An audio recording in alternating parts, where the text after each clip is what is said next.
Olá, queridos. Hoje eu quero meditar com vocês sobre os 3 tipos de pessoas que Paulo comenta na sua carta de 1 Coríntios, né? Ele vai dizer que há um grupo que é espiritual, há um grupo que é natural e há um grupo que é carnal. Olha só o texto nos capítulos 2, finalzinho do 2, começo do 3. Ora, o homem natural não compreende as coisas do Espírito de Deus porque lhe parecem loucura, e não pode entendê-las porque elas se discernem espiritualmente. Mas o que é espiritual discerne bem tudo, e ele de ninguém é discernido. Porque quem conheceu a mente do Senhor para que possa instruí-lo?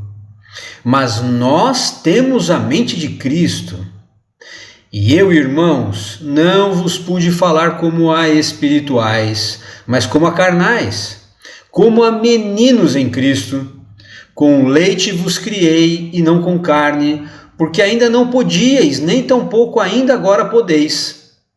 Porque ainda sois carnais, pois havendo entre vós inveja, contendas e dissensões, não sois porventura carnais e não andais segundo os homens?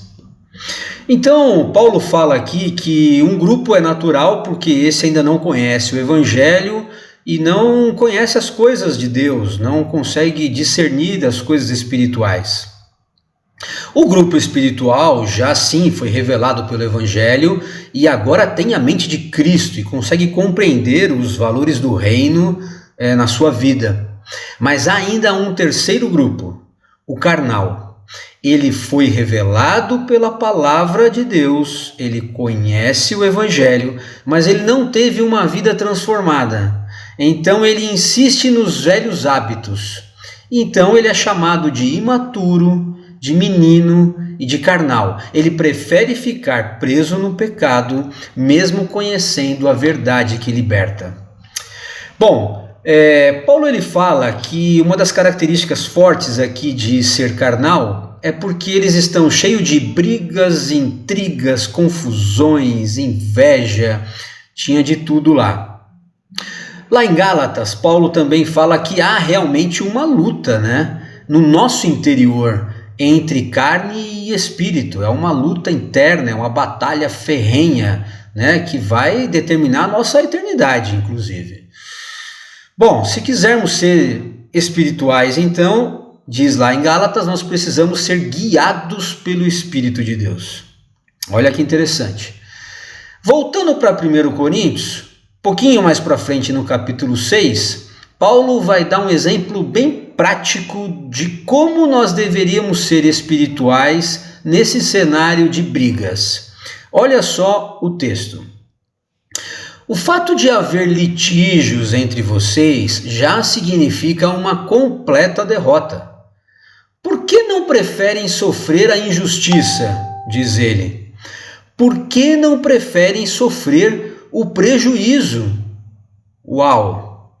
Bom, então Paulo diz aqui, né, claramente que uma das marcas do homem espiritual é não brigar pelos seus próprios direitos. É preferir sofrer o prejuízo ao invés de ganhar nas costas de alguém. E se alguém tiver que perder, que seja eu, que seja você, e não o outro. Bom, é uma palavra dura, Cristo já havia falado também sobre isso, por dar a outra face, enfim.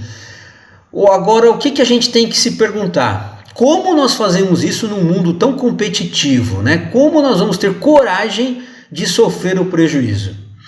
3 dicas aqui rápidas. Primeiro, sabendo que o nosso Deus dará nossa recompensa no momento certo.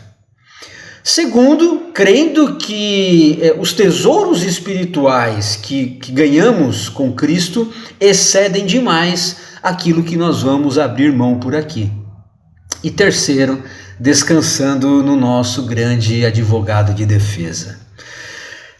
Eu sei que não é fácil parar de brigar pelo nosso eu, parar de exigir o que é meu, mas nós temos que nos contentar na presença do Pai. Uma boa semana, Deus abençoe e fique na paz.